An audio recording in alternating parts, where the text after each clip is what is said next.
Speaker. ओम श्री गुरुभ्यो नमः। ओम अक्षय नमः।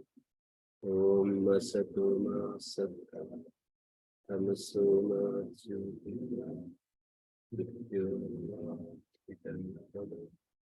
ओम शांति।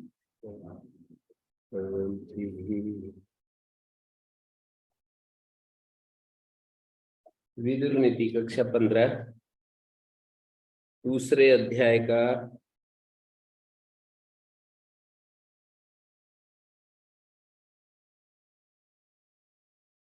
79 नंबर श्लोक चलेगा।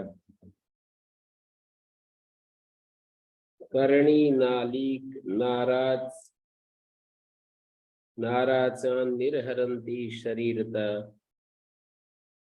वाक्शल्यस्तु निर्हर्तुं शक्यो हृदिशयो। वाणी का हम सबको बहुत संभल कर प्रयोग करना चाहिए। ऐसी वाणी बोलिए मन का आपा खोए, ओरन को शीतल करे आपहु शीतल होए। वाणी बोलना सीख लेते हैं हम 5 साल के होकर के, पर क्या बोलना चाहिए, कितना बोलना चाहिए, कब कौन सी बात कहनी चाहिए, नहीं कहनी चाहिए, 60-70 साल की उम्र में भी नहीं सीख पाते। ये वाणी की महिमा गा रहे हैं। विदुर जी महाराज धृतराष्ट्र को समझा रहे हैं।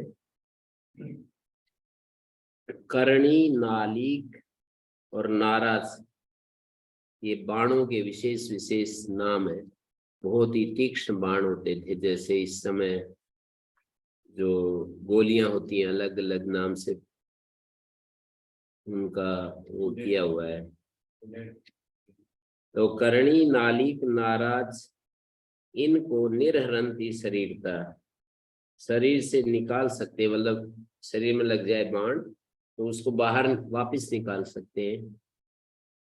वाक्शल्यस्तु न निर्हर्तुम, पर वाणी रूपी जो घाव है वो हृदय में बैठ जाता है, उसको नहीं निकाला जा सकता। हृदय सयो ही स, हृदय में जाकर धस जाता है, उसको नहीं निकाला जा सकता।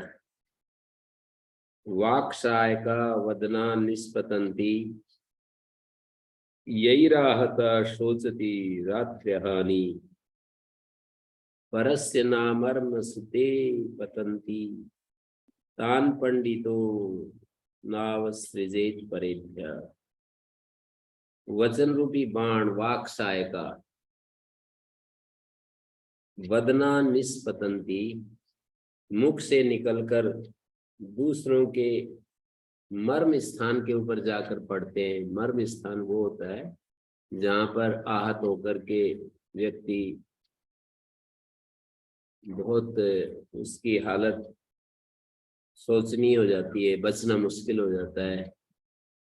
जैसे खोपड़ी में चोट लग जाए, कनपटी में लग जाए, ऐसे बहुत सारे स्थानों को मर्म स्थान हृदय में लग जाए।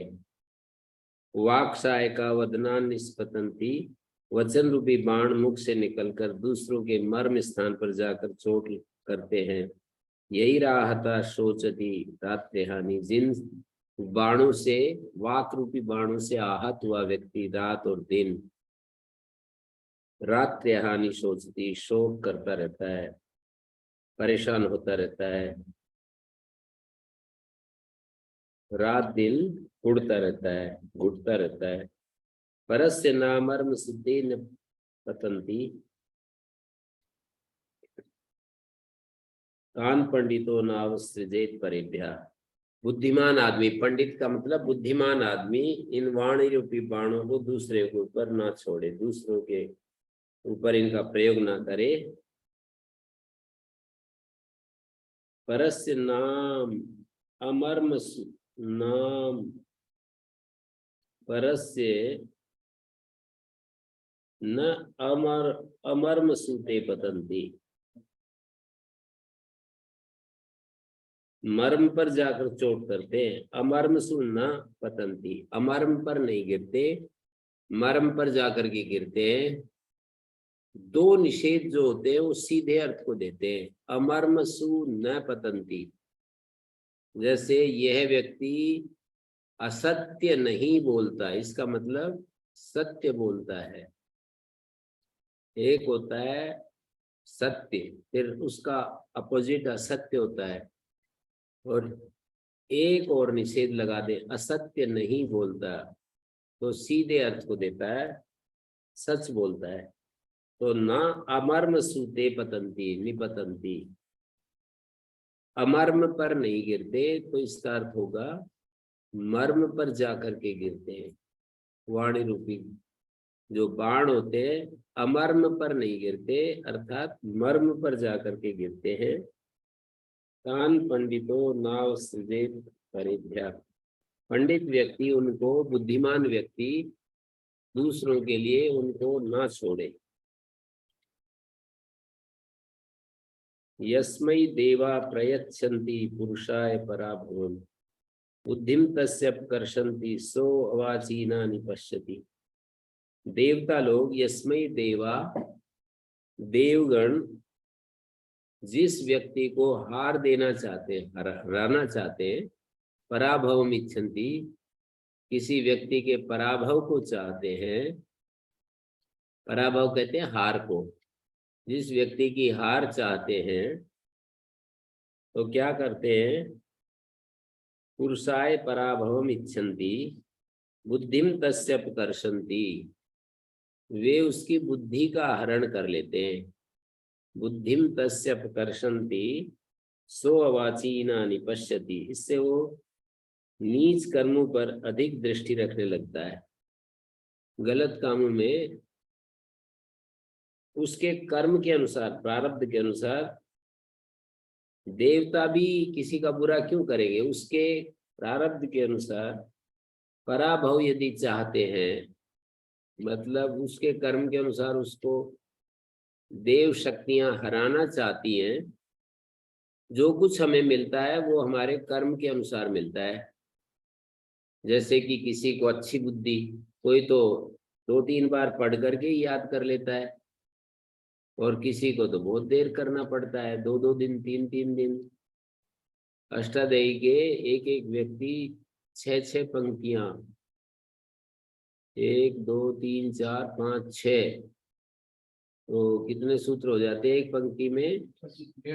लगभग 20 सूत्र होते हैं। तो 6 दूनी 12, 120 सूत्र, 6-6 पंक्तियां, 7 पंक्तियां, किसी को 8 पंक्ति, इतनी एक दिन में याद करके मेरे को सुनाई एक एक ने। तो इतना उसकी बुद्धि इतनी तीक्ष्ण है, दूसरे को 10 सूत्र भी याद नहीं होते। तो ये सब प्रारब्ध का खेल है। पहले जन्मों में हमने जो किया था वो आज हमारे पास होता है। अब पूरे जीवन भर अच्छा करेंगे तो अगले जन्म में फिर वो मिल जाएगा। ऐसे ही चलता रहता है। कोई कर्म बहुत देर में फल देता है, कोई जल्दी से फल दे देता है।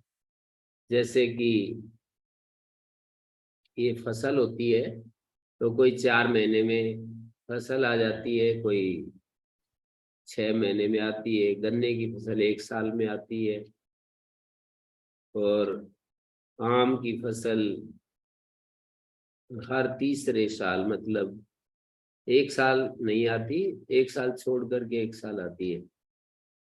तो इस तरह से हमारे को देख करके ये निश्चय होता है कि कोई कर्म तो जल्दी फलीभूत हो जाता है, मतलब उसका फल मिल जाता है। किसी कर्म का फल बहुत देर में मिलता है। हमें विश्वास इसलिए नहीं होता कि हमारे सामने कोई व्यक्ति गलत काम करता हुआ दिखाई देता है और वो आनंद से मौज में रहता है, और मेहनत करता हुआ आदमी परेशानी में रहता है। तो इसलिए हमारा विश्वास उठ जाता है, ये कर्म वगैरह कुछ नहीं है, ये तो सब ऐसे ही है। तो हम विचार नहीं कर पाते, बहुत गहराई से सोच नहीं पाते। इसलिए फिर वो हमारा मन देखा देखी, किसी दूसरे की गलत बात सुनी और हमारा मन उस पर विचार नहीं करता, बस वैसे ही स्वीकार कर लेता है उसको। जो कुछ हमें मिला है आज, मिला हुआ है, मुझे तो पक्का भरोसा, विश्वास, समझ ऐसी बन गई कि जो कुछ हमारे पास होता है वो हमारे कर्मों से मिला होता है।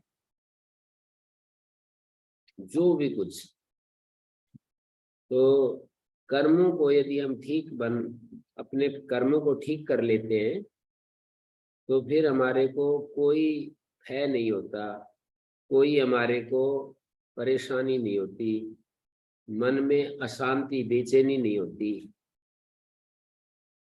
तो ये कर्म हमारे को बहुत ही ध्यान से मन लगाना पड़ता है। वो कर्म अच्छे होते हैं जिनसे दूसरों को सुख मिलता है। जो हम बांटते हैं वो हमारे को लौट करके वापस मिल जाता है। किसी को दुख देंगे तो दुख मिल जाएगा, धन देंगे तो हमारे पास लौट करके धन आ जाएगा, अनाज देंगे तो लौट करके अनाज आ जाएगा।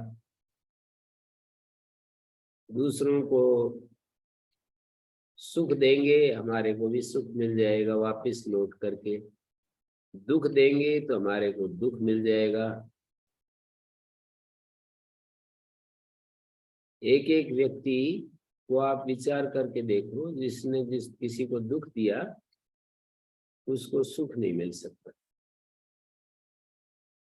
मैंने तो बहुत अच्छे से देखा है। तो जैसे कि एक व्यक्ति ने बहुत लोगों को तंग किया तो वो आखिरी में पकड़ा जाता है, जेल में चला जाता है और ब्याज सहित वापस उसको भुगतान करना पड़ता है। तो इसलिए ये समझ बना लेनी चाहिए कि मुझे जो है ना, जीवन में झूठ नहीं बोलनी, जीवन में मुझे चोरी नहीं करनी, जीवन में मुझे पराये धन की इच्छा नहीं करनी, किसी से विश्वासघात नहीं करना, मन वचन कर्म से किसी को कष्ट नहीं देना और अपनी इंद्रियों को अपने वश में रखना है। ऐसे ये सब चीजें यदि हम करते हैं तो हमारे कर्म अच्छे हो जाते हैं और उसका फल हमें अच्छा मिलता है। तो इसमें मैंने श्लोक पढ़ा, देवतागण जिस पुरुष को पराभव देते हैं, हार देना चाहते हैं, तो उसकी बुद्धि अपहरण कर लेते हैं और वो गलत काम करता है और नीचे पतित होता चला जाता है। बुद्धौ कलुष भूतायाम विनाशे प्रत्युपस्थिते। बुद्धि जब कलुषित हो जाती है, विनाश उपस्थित हो जाता है, तो अनयो नय संकासो हृदया नाप सरपति। फिर न्याय के समान प्रतीत होने वाला अन्याय, अनय का मतलब अन्याय और नय का मतलब न्याय। अनयो नय संकासो, अन्याय जैसा लगने वाला जो न्याय है, न्याय के समान प्रतीत होने वाला। नए संकास का मतलब है न्याय के समान। नए कहते हैं न्याय को, न्याय के संकास मानी समान, न्याय के समान प्रतीत होने वाला जो अन्याय है, हृदयानाप सरपति, हृदय से बाहर नहीं निकलता। विनाश का उपस्थित होने पर, विनाशे प्रत्युपस्थिते, बुद्धि मलिन हो जाती है और फिर बुद्धि के मलिन होने पर जो न्याय के समान अन्याय है वो हृदय से बाहर नहीं निकलता है। तो ओम गुरु जी, जी।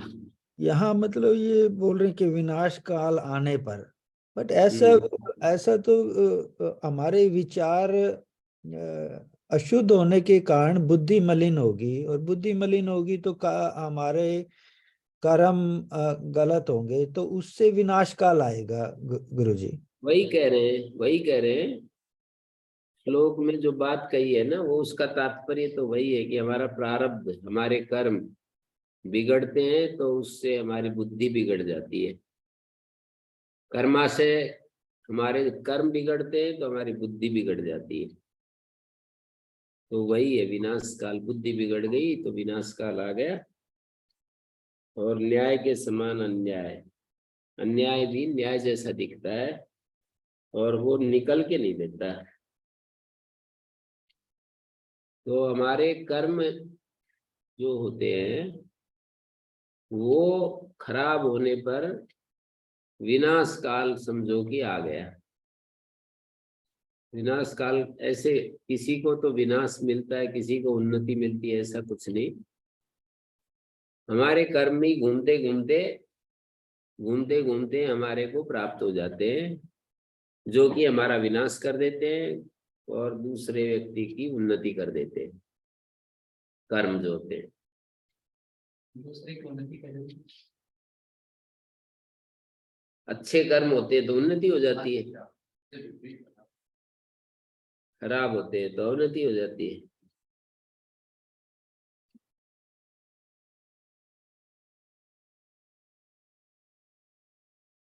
सेयं बुद्धि परिता ते पुत्राणाम भरतर्षभ पांडवानां विरोधेन न चैनान अवबुध्यते न चैनान अवबुध्यसे। हे भरत श्रेष्ठ, आपके पुत्रों की वह बुद्धि पांडवों के प्रति विरोध से व्याप्त हो गई है। सेयं बुद्धि परिता विपरीत, पुत्राणाम सेयं बुद्धि परिता, आपके पुत्रों की वह बुद्धि, पुत्राणाम ते पुत्राणाम बुद्धि परिता, ते पुत्राणाम तुम्हारे पुत्रों की वो बुद्धि है ना, उनका विनाश काल उपस्थित हो गया। मतलब उनके कर्म ऐसे बिगड़ गए कि वो विपरीत हो गई बुद्धि। पांडवानाम विरोधेन न चेनान अवबुध्यसे, और पांडवों के प्रति विरोध से पूरी छा गई परिता। और न चेनान अवबुद्धसे, तुम ये बात पहचान नहीं पा रहे हो मोह के कारण। धृतराष्ट्र को बता रहे हैं विदुर जी कि तुम इस बात को पकड़ नहीं पा रहे हो, पहचान नहीं पा रहे। राजा लक्षण संपन्ना त्रैलोक्यस्यापि यो भवेत्, लक्षण संपन्न, अच्छे लक्षणों से, राज लक्षणों से संपन्न होने के कारण त्रिभुवन का भी राजा हो सकता है कोई। राजा लक्षण संपन्न त्रैलोक्यस्यापि यो भवेत्, तीनों लोगों का राजा हो सकता है। शिष्यस्ते शासिता सोऽस्तु धृतराष्ट्र युधिष्ठिर। हे युधिष्ठिर, जो राज लक्षणों से संपन्न होने के कारण त्रिभुवन का राजा हो सकता है, वो आपका आज्ञाकारी युधिष्ठिर इस पृथ्वी का शासक होने योग्य है। शिष्यस्ते शासिता सोऽस्तु धृतराष्ट्र युधिष्ठिर। हे धृतराष्ट्र, युधिष्ठिर जो है शासिता सोऽस्तु, संसार का शासक हो, और शिष्य का मतलब आज्ञाकारी। वह ते शिष्य, शिष्य का अर्थ है जैसे गुरु का शिष्य होता है, वैसा यह शिष्य का अर्थ नहीं है। तुम्हारा आज्ञाकारी शासिता स्वस्तु, इस धरती का शासक हो जाए, उसका होने योग्य है, पृथ्वी का शासक होने योग्य। अतीत्य सर्वान् पुत्रांस्ते भागधेय पुरस्कृता तेजसा प्रज्ञया सैव युक्तो धर्मार्थ तत्वविद। वो धर्म अर्थ के तत्व को जानने वाला, धर्मार्थ तत्वविद, धर्म और अर्थ के तत्व को जानने वाला, तेज और बुद्धि से युक्त है। तेजसा प्रज्ञया से युक्त, तेज से युक्त है और बुद्धि से युक्त है। तेज से भी युक्त है, बुद्धि से भी युक्त है। और भाग ध्येय पुरस्कृता, पूर्ण सौभाग्यशाली है। और आपके पुत्रों से अधिक बढ़ चढ़ करके, अतीत सर्वान पुत्रास्ते, तुम्हारे पुत्रों से वो आगे बढ़ा हुआ है सब गुणों में।